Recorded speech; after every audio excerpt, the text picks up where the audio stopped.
tonight. I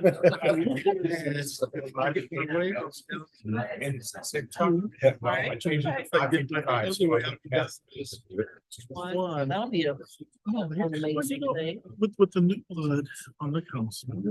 She's retired. Yeah. People tend to. Sure. Yep. Oh, well, but you're doing good things, and so that's a positive, you know, hopefully people have the community. Yeah. I'm gonna let you get seated. Yeah. She's gonna do this. She's gonna be here. She's gonna. She's gonna. And you didn't talk to before you like for right? I don't say that just to say that. I say that I mean it. I really do mean it.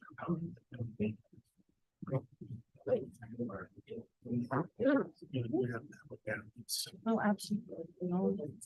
You know, that's kind of what I talked off. I was trying to correct that, right?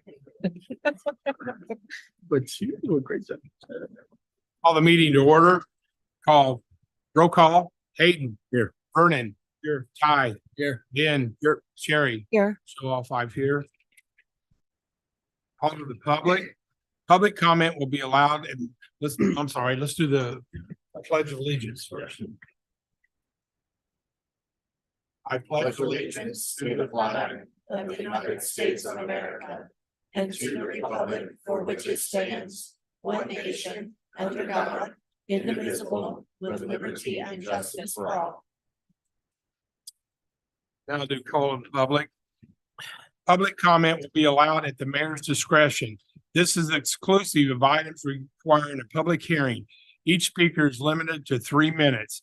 As a reminder to the public and city council members alike, the city council and staff will not engage in a dialogue or debate with any speaker pertaining to any comments made. Members of the public wishing to speak must keep their comments germane or relevant to the specific agenda item before the council. Please wait to be recognized by the mayor. Remember to state your name and address for the record. If you're online and would like to participate, please type your name in the chat and wait to be recognized before unmuting and speaking. Do we have anybody in the audience that would like to speak on anything agenda item tonight? Not seeing any. Kathy, do you have anybody online? No? Okay, moving on, we have some special guests here tonight. The fifth graders from Basehor Intermediate School presentation. Thank you, Mayor. So with us tonight, we have our very incredibly talented students from Basehor Intermediate School. And I'd like to recognize Mrs. Kelly, the teacher for the class. And we're just incredibly grateful to work for a mayor, city council that encourages the city staff to work with the students in our community. And so the premise for this particular activity was the students were to go through and determine from their perspective what should be the priorities or priority projects for the city. And then Leslie, Stephanie, and I were tasked with the very difficult task of choosing a winner. And all three groups just did so incredibly well that we thought that it would be great for all three of them to present tonight. And we think that you'll particularly enjoy that the three projects that they chose are projects that are either underway or definitely on this elected body's radar. So it really aligns with everything that we have happening right now. So at this time, I would like to invite the Trails group up to the podium to start their presentation.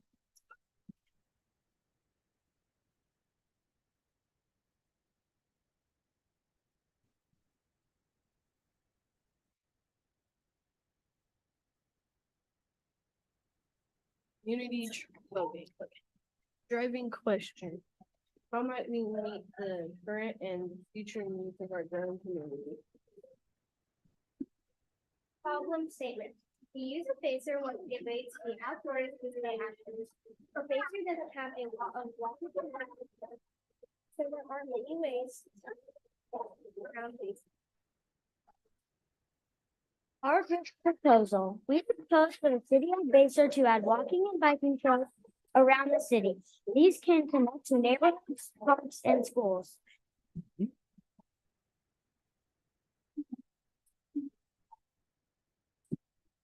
Size, shape, feature, and location. The location for the trails will be be all throughout the city? Benefits. This would add a way for citizens of Basehor to be authorized in getting exercise in a safe way. It would also add safe ways for people to get from one place to another throughout the city. So this right here is our supporting data. We actually surveyed Basehor intermediate students, and a lot of students wanted trails and walking and biking trails.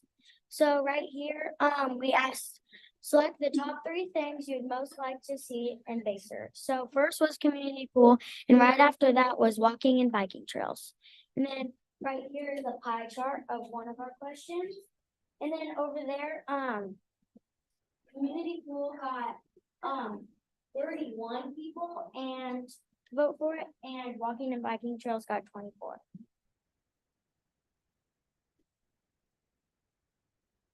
Awesome. Thank you.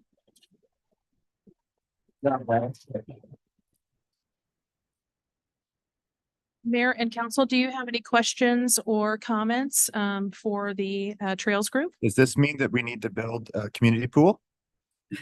That's the next. that's another presentation. Maddie, before we go on any farther, could you explain to him maybe what we are putting in next year? Yeah, so we've talked to the kiddos about what's going on. We've got the Mile of Trails Civic Campus, and we have trails on 155th Street, 158th Street, and then a trail connection from 155th Street to 158th Street through Tomahawk Park. So lots of trails and walking connections that are coming. So really excited. Thank you guys very much. That was fantastic. Great job. Great job. So the next group will have the grocery store group. Go ahead and head on up to the podium. Oh, right.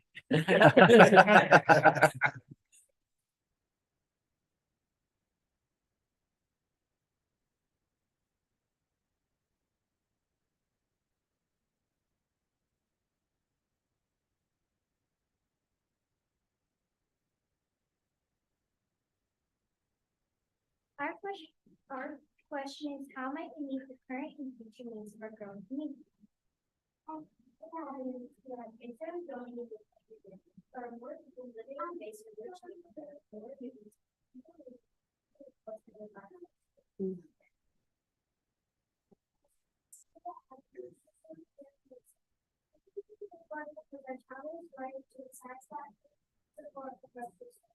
people think that people would want to spend less time tracking the grocery store than other towns. Also, there is data to support the citizens wanting the Please survey Basehor intermediate students. It actually asked was if you could add anything to Basehor, what would it be you like? You got great results as many people said store or grocery. We chose 158th State Avenue. At our proposed location, that's ease of access and visibility to attract people driving through from other communities and our.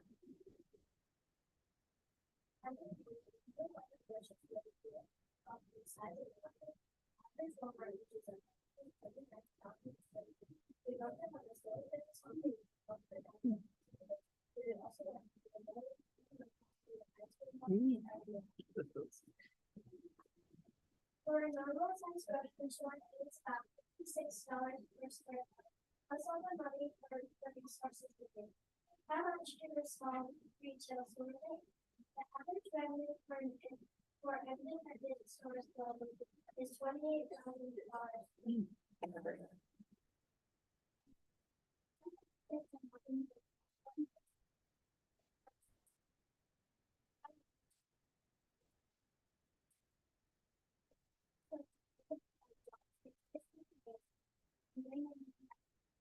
More money.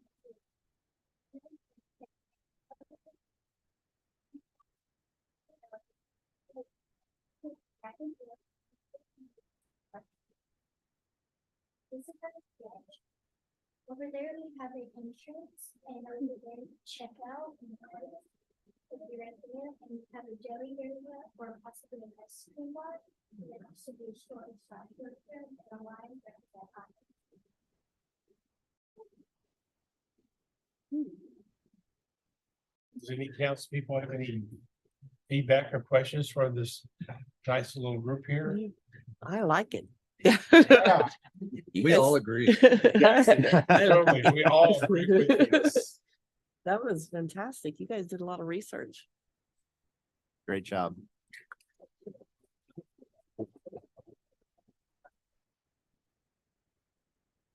Okay, Mayor, and the final group is the pool group, public pool. And I believe that we only have one person from that group, so holding it down. Holding it down for his team.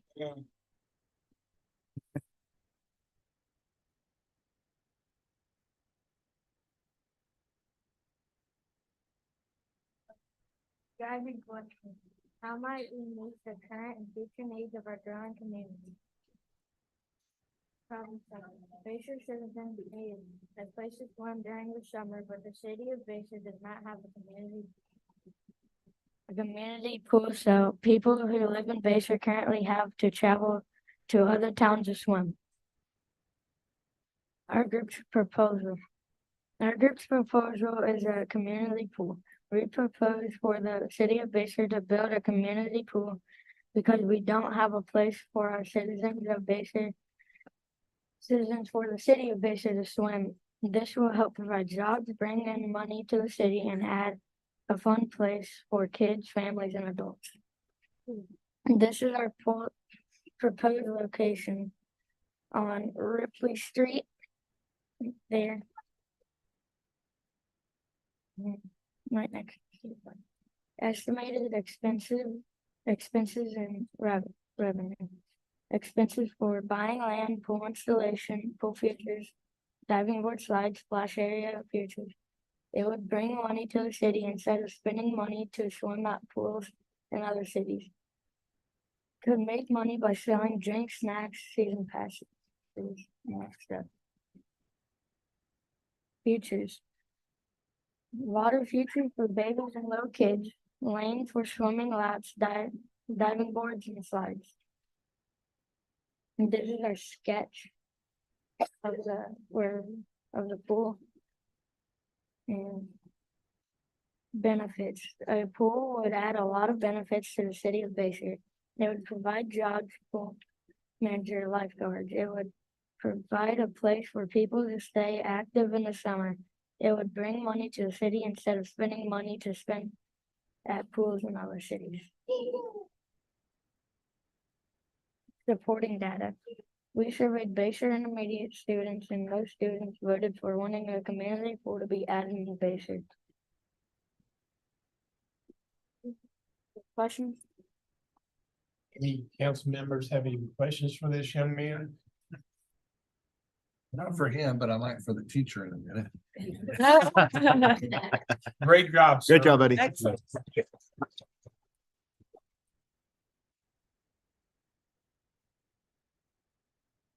Mayor, at this time, if it's appropriate, we would invite the students to take a picture with the mayor and council members this evening. Maybe in front of the projector would be the most appropriate place. Okay. Gentlemen, lady.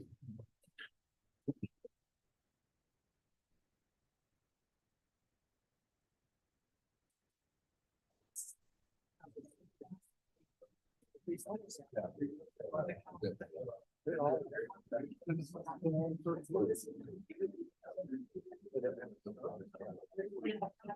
the hard part. How are you guys?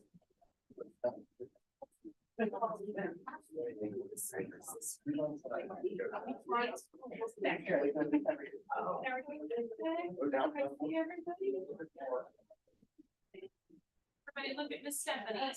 Miss Kelly, if I got you to peek, there you go. All right. 1, 2, 3, and 2. Take one more. 1, 2, 3.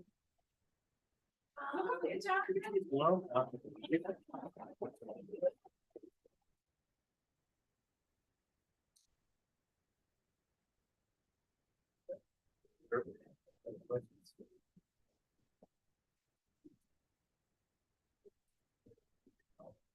oh, thank you, sir.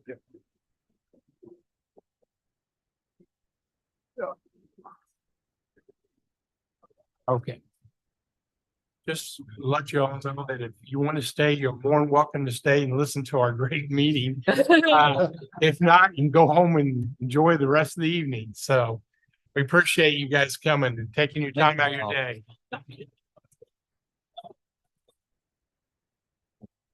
Mr. Garber, have a question? It's good. It's fun. Who wants to hear about building codes? Bye, guys. You guys. Bye. Bye. Adley. Good job. Yeah, y'all did great. Oh, my gosh. Thank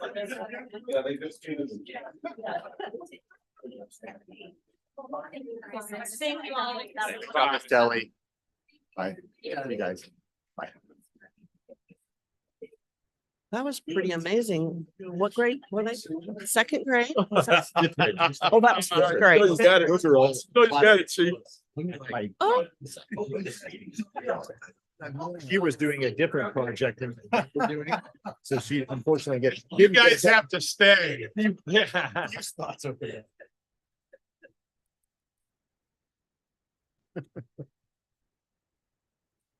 Impressed. that was great. Yeah. Cute. They did in a 2-week project, what we've been working on for 12 years. Yeah. Wow. Okay. I know it. Moving on to item number 1, consent agenda. I need a motion.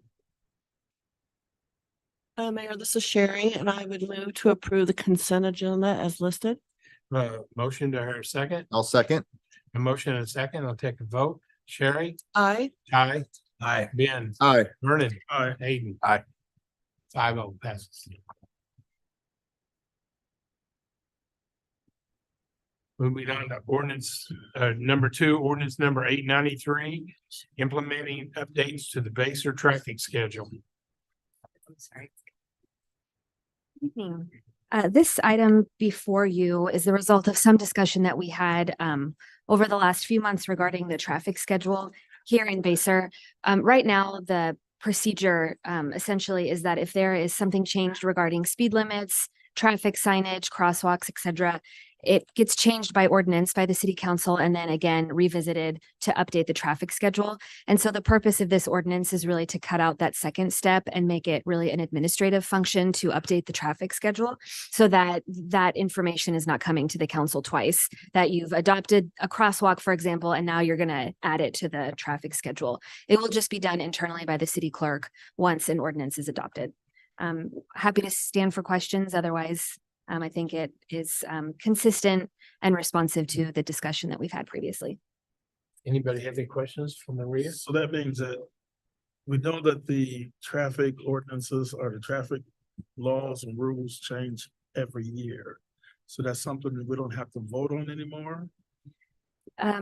So the traffic schedule is really the codification essentially, or the list of what has already been adopted. We have 2 separate places where we get our traffic laws from. One is the standard traffic ordinance that the council adopts every year. And that's a standalone law. It's a booklet that most cities adopt. And then we have local amendments perhaps, or, something in our own city code that is separate and apart from the standard traffic ordinances.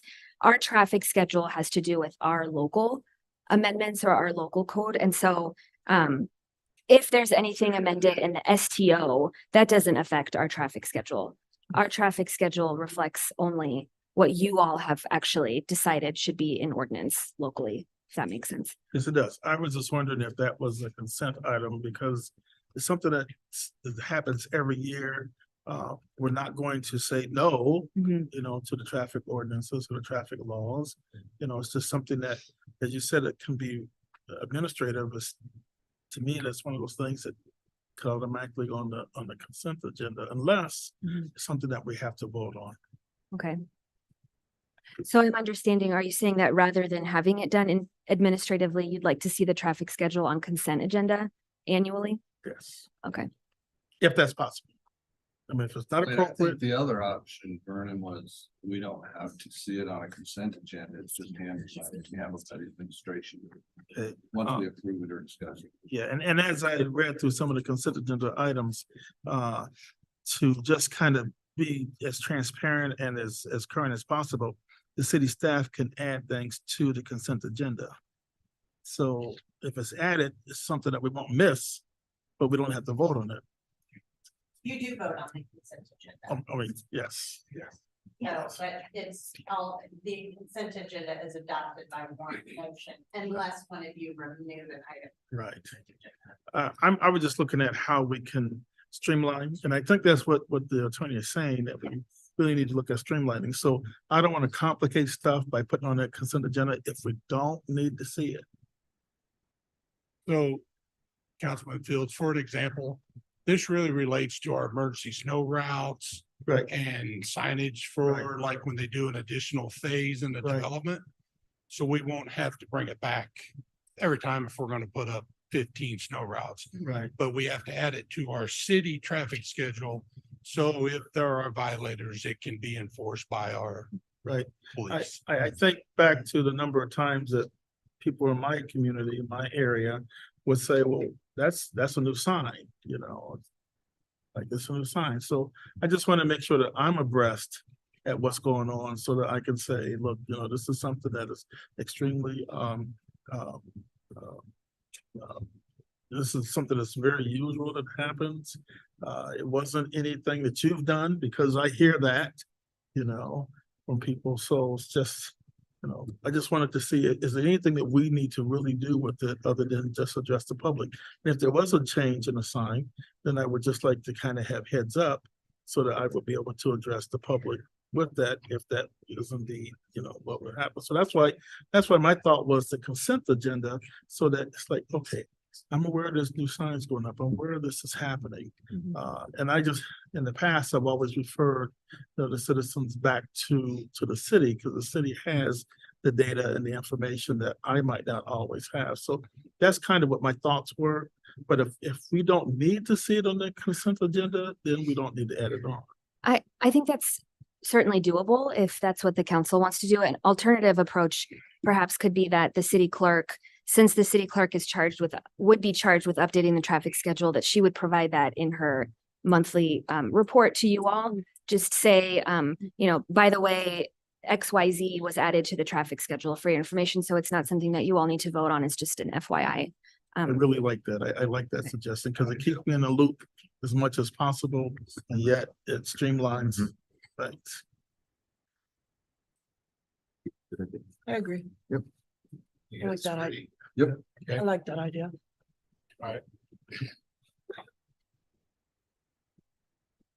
So that would be adopting this ordinance this evening, and that would just be an additional staff directive. Yes. Correct. Perfect. So, Mr. Mayor, I'd move we adopt ordinance 893, amending section 44-5 of the City of Basehor City Code to allow for updates to the city's traffic schedule to be made administratively.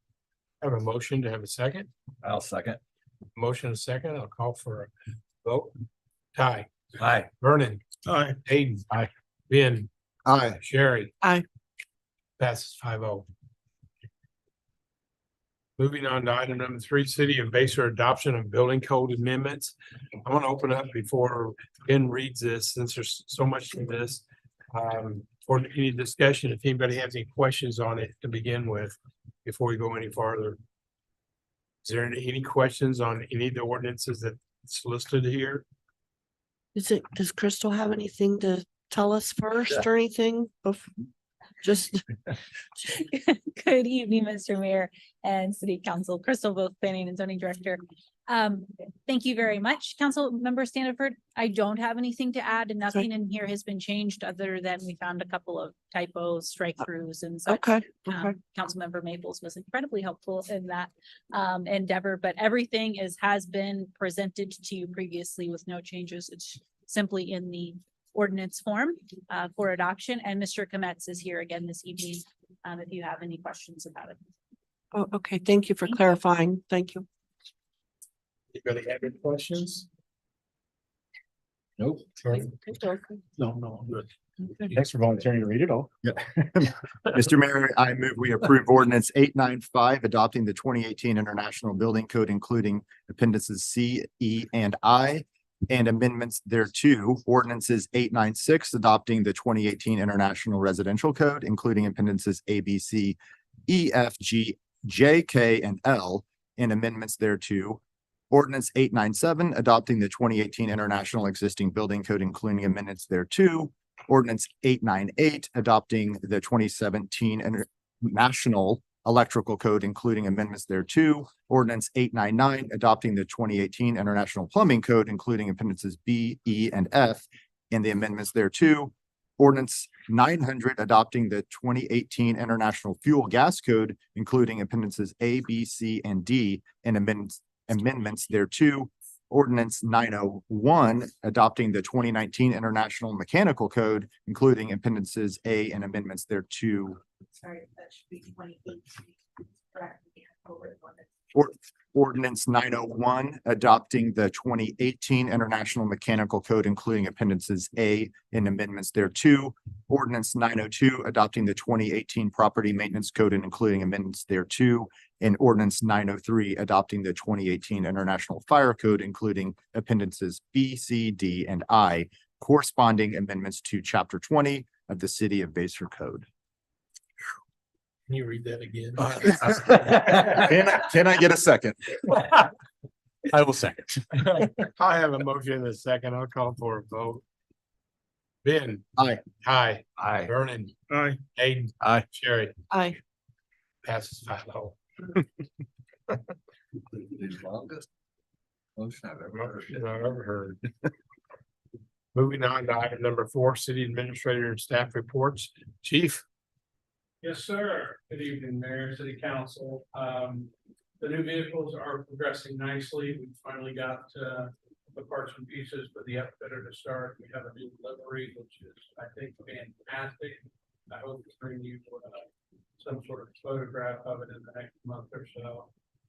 Perhaps what we are most excited about is we are 3 of 3 for applied JAG grants. We just received a JAG grant for a long time project for AEDs. Also basically worked with Captain Oblinger, and we were the recipients of a JAG grant for about $38,000, which will put AEDs in all of the patrol vehicles as well as a couple of extra. Could not be more excited. We brought in, the team has brought in right about $190,000 additional dollars to those grants. So Great. super excited at my crew and the support. Yeah, that's great, Chief. Great.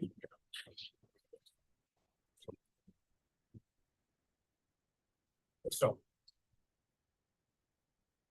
I do not have very much to report. You can see what I have been doing for the last couple of weeks, by and large, but we did kick off our the planning today for the downtown corridor meeting. We have a meeting upcoming on November 16th as well. And then we also will have a public open house that's been scheduled for December 5th.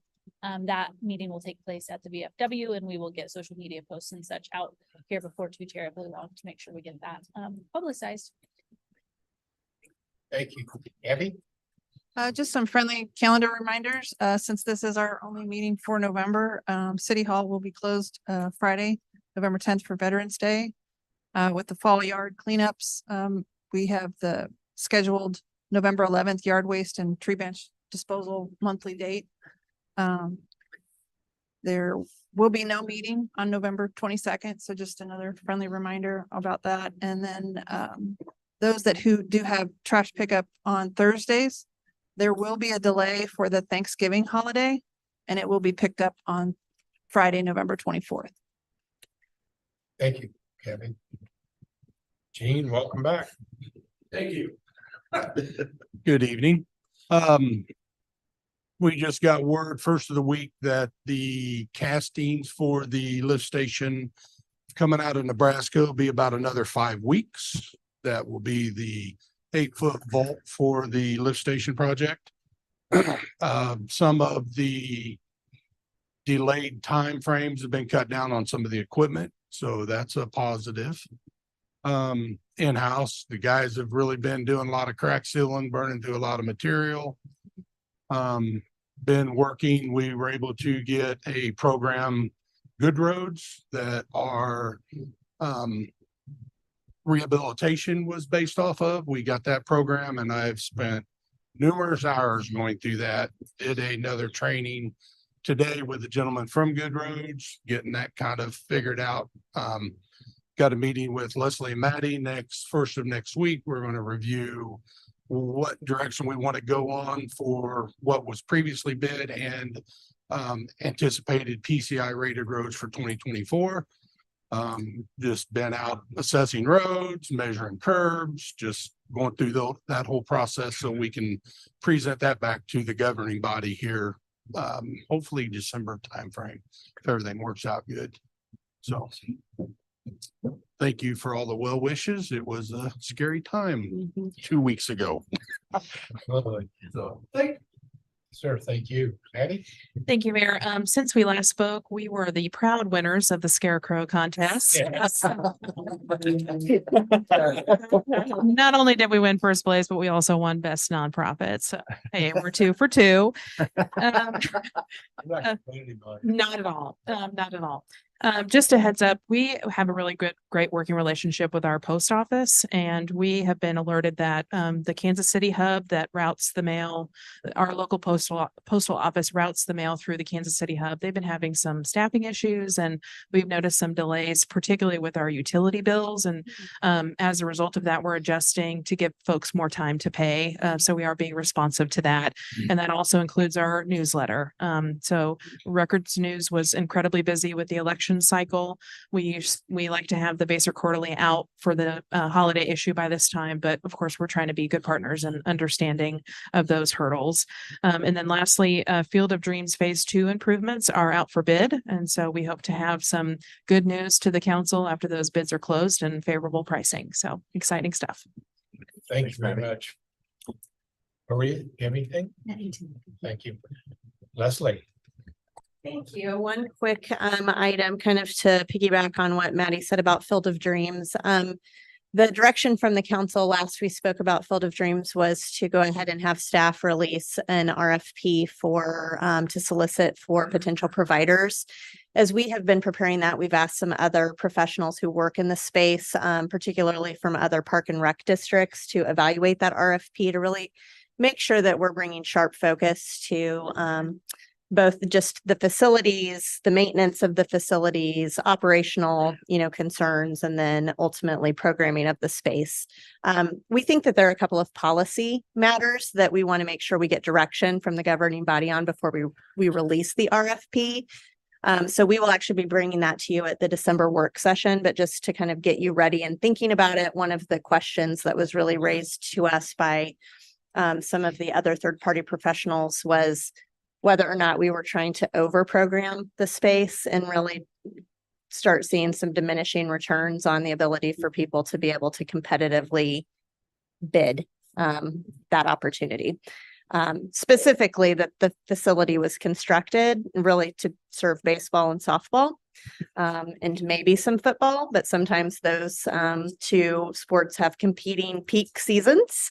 And so again, depending on what ultimately the policy goal is of the council will drive what we include in the RFP as programming requirements. So that's just a little sneak peek for December. That will be, I'm sure, a great discussion. And I just wanted to extend my sincere thanks to Councilmember Maples.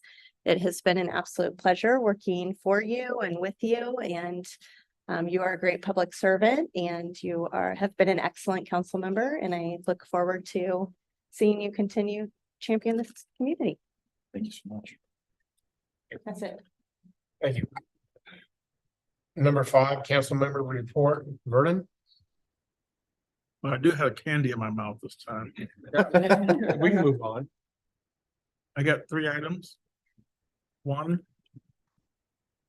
had a meeting with the county board of commissioners about the future of the Leavenworth County Port Authority. It was a fruitful meeting, I thought.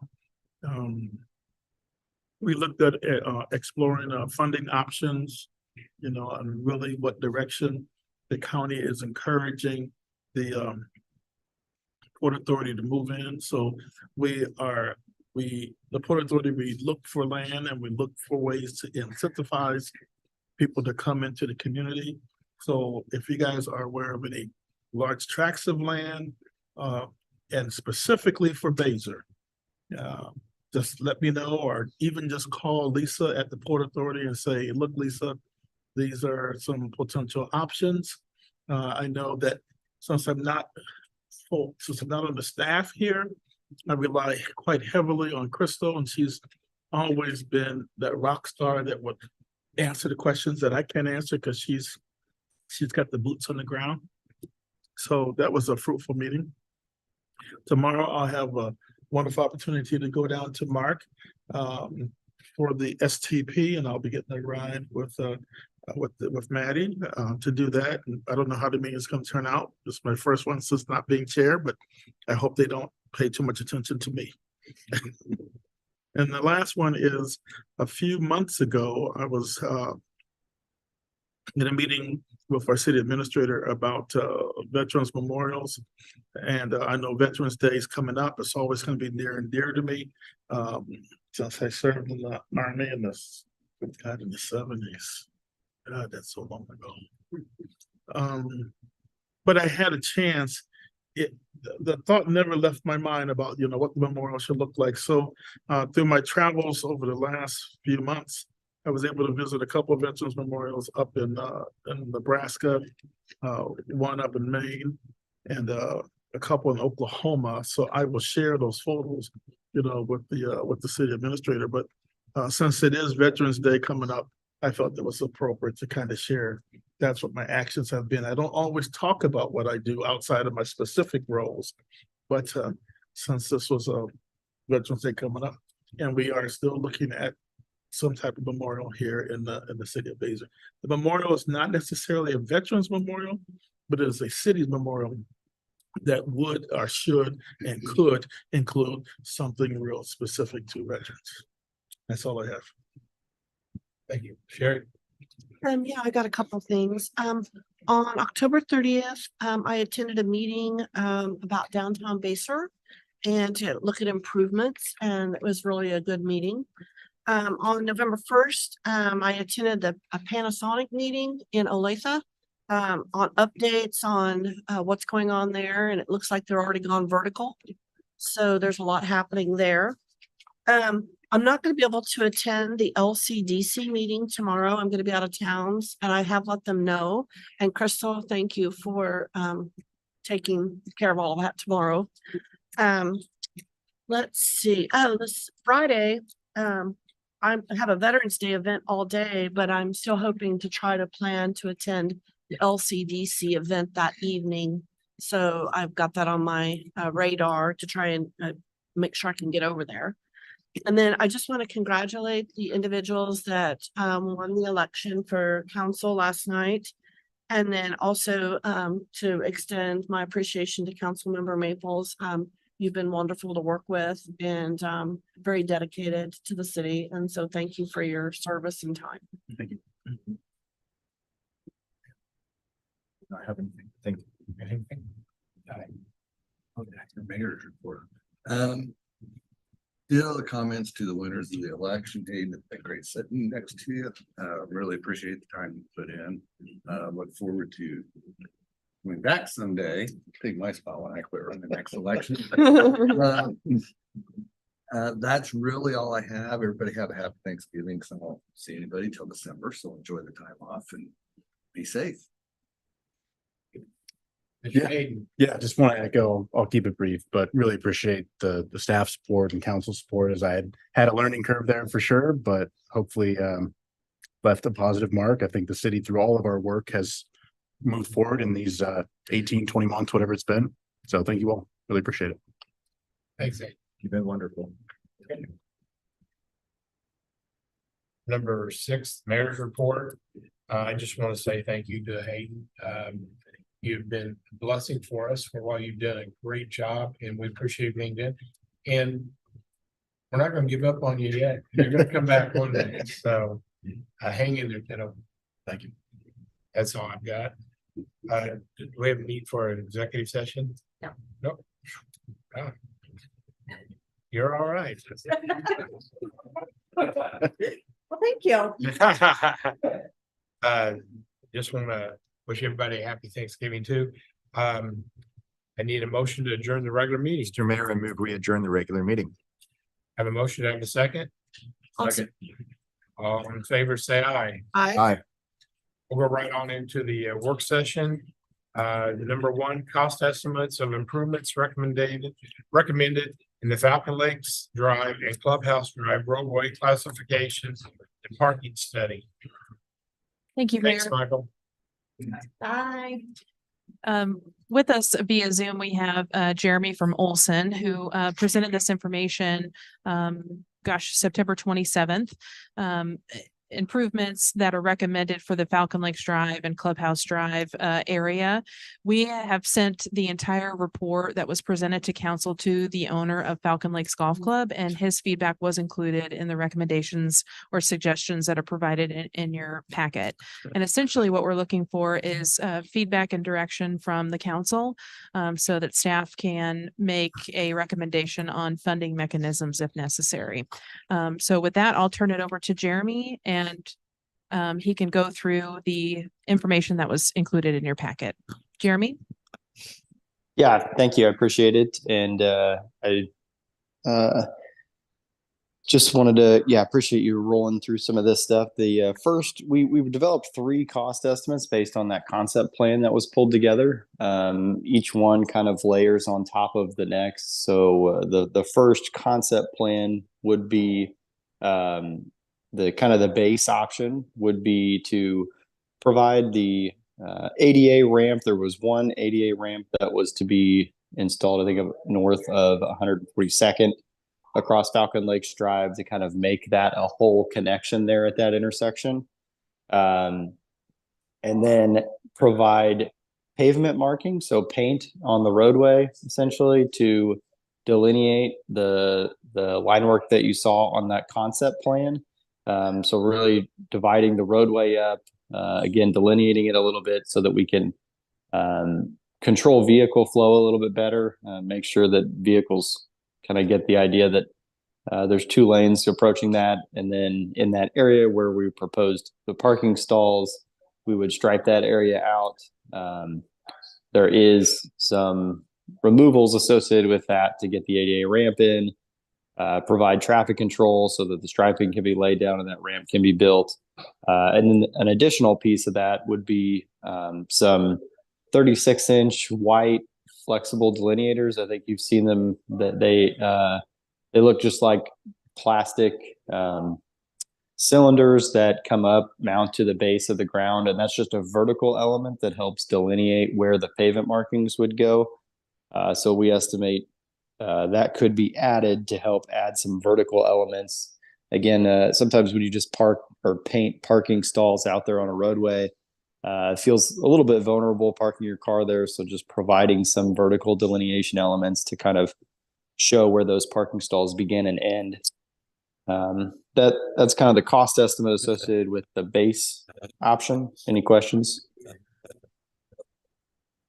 Any questions? Nope, I think we're good. Okay. That second layer to that would be to add some engineered curb, or in this case, it's the rubber curb option.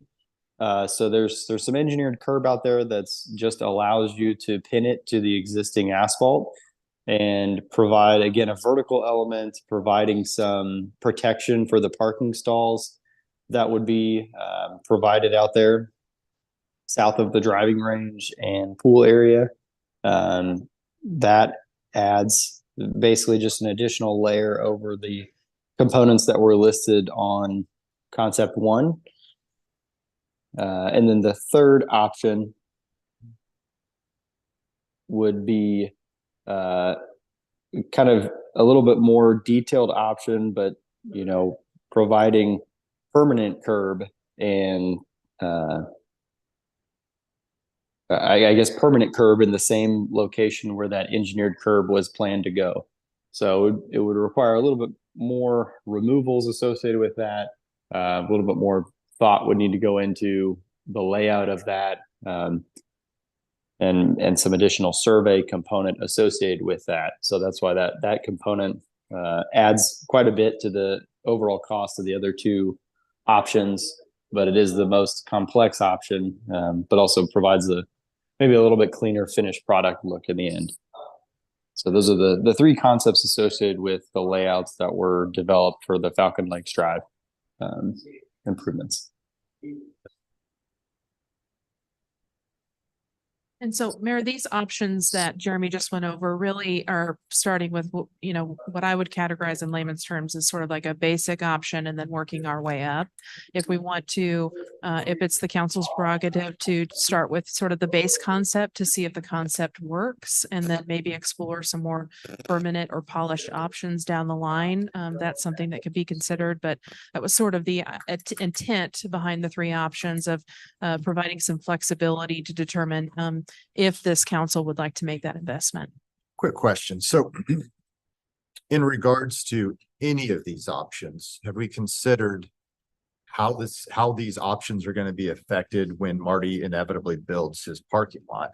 Because there's going to have to be a way into that parking lot. And it seems like the way into that parking lot is going to be, if not very near this, right over it. So I guess more specifically, the last thing I want to do is spend anywhere between 53,000 and $100 and whatever $1,000 to inevitably have a portion of it just torn up to build a parking lot then.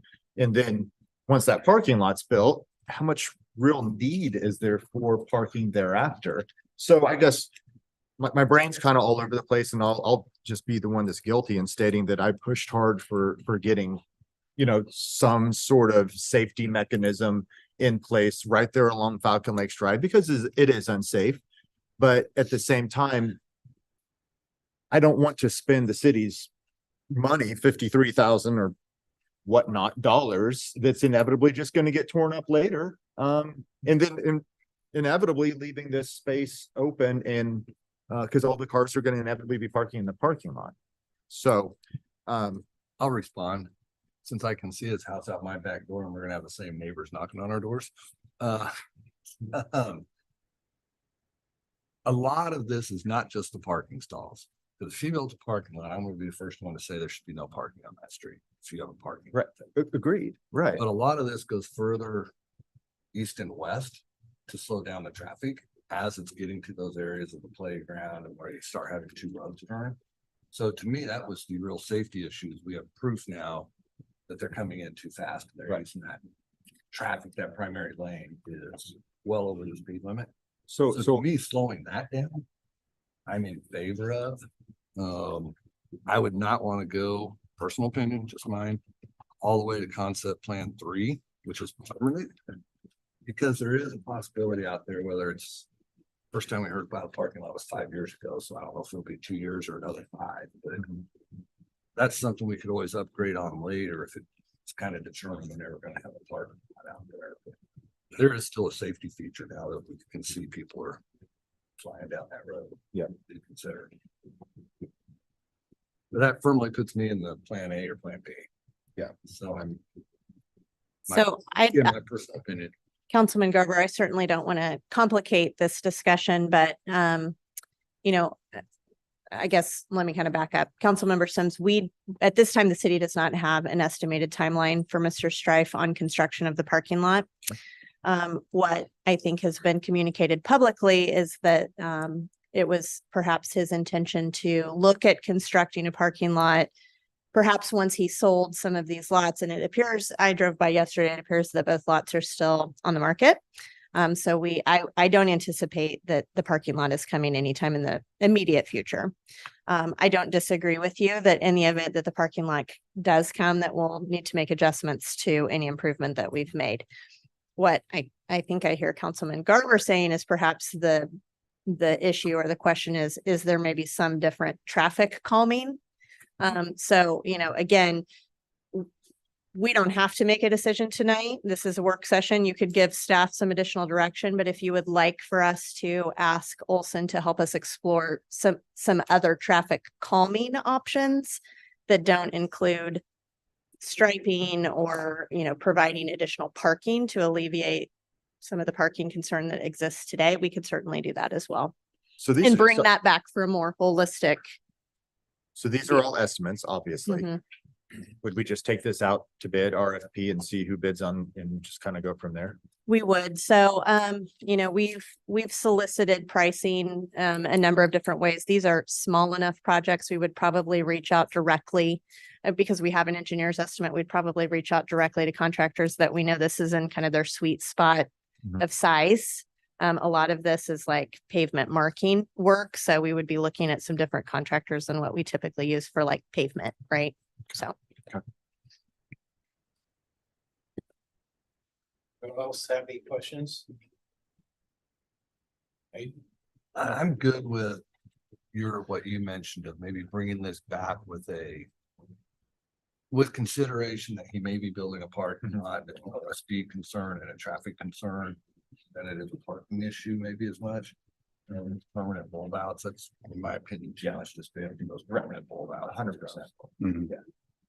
Well, the only other comment I make too is whatever we do or decide on, they're already parking on the grass there as overflow. So we need to think about that too, that we don't want to disturb that ability for like the employee overflow or whatever during tournament times.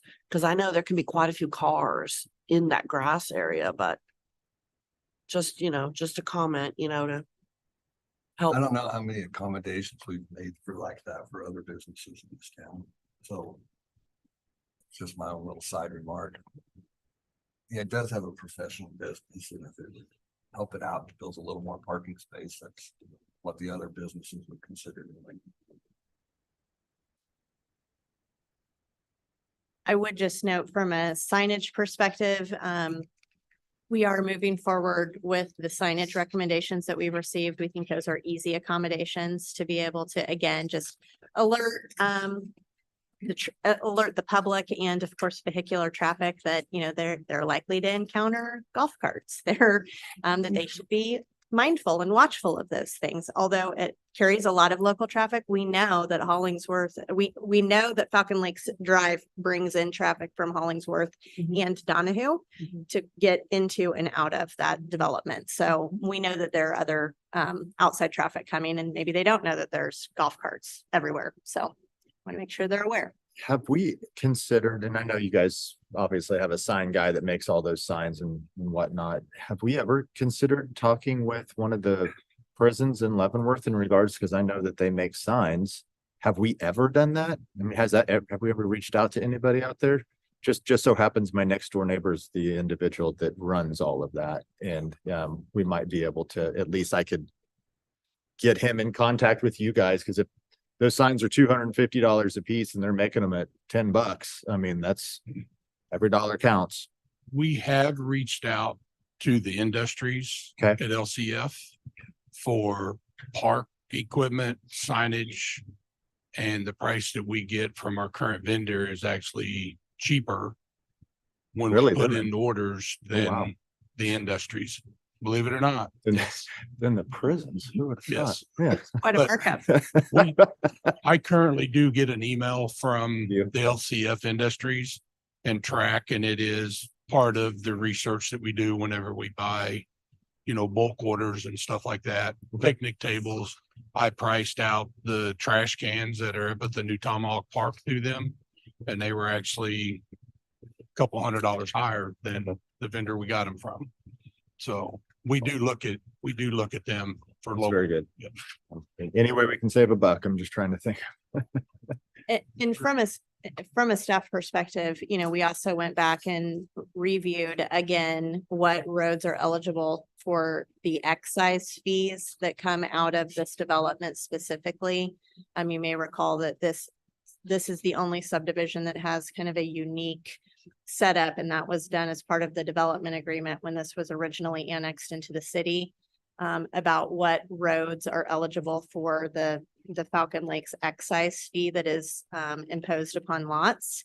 And Falcon Lakes Drive is not an eligible street. So, these dollars, if any dollars are expended, they will need to come from our traditional sources. Those dollars are not available for this road, nor Clubhouse Drive. Any more questions? Do you have enough guidance?